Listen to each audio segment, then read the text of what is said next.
মানে আখড়া যে মানে মন্দিরটা এটা পরিচালনা করতে হলো জ্ঞানেন্দ্র সুন্দরী। পরে উনি মারা যাওয়ার পর ওনার ছেলে পরিচালনা করতো, নাম হলো প্রমোদ রায় চৌধুরী। মানে কমিটির মাধ্যমে দিয়ে গেছে, কমিটি পরিচালনা করে। এই কমিটির সভাপতি হলো ইনু সাহেব।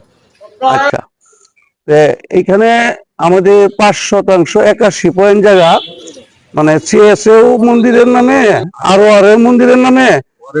পরে হলো মাঠ প্রস্তাব যে হয়েছে নতুন, এটা খাস করতে চলে গেছে ভুলবশত। এটার জন্য ইউনুস গেছিলাম যে স্যার আমরা আবার এটা মামলাও করছি, আমাদের মামলা চলমান কোর্টে, যে ভুলবশত খাস করতে গেছে, এটা যেন মন্দিরের নামে আসে।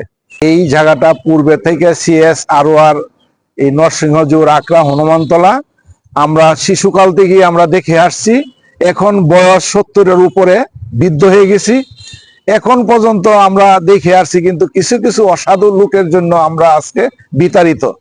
আমরা যাতে পুনরায় আমাদের মন্দির সরকারের কাছে আবেদন করলাম যে বেদখল জমিটা যেন নরসিংহজীর আন্ডারে আমরা যেন ফিরে পেতে পারি, বুঝাইয়া দেয়। এই সম্পত্তি, সাকল্য সম্পত্তি আমাদেরকে বুঝাইয়া দেওয়ার জন্য, ওনাদের উচ্ছেদ করে আমাদেরকে দেওয়ার জন্য অনুরোধ জানালাম।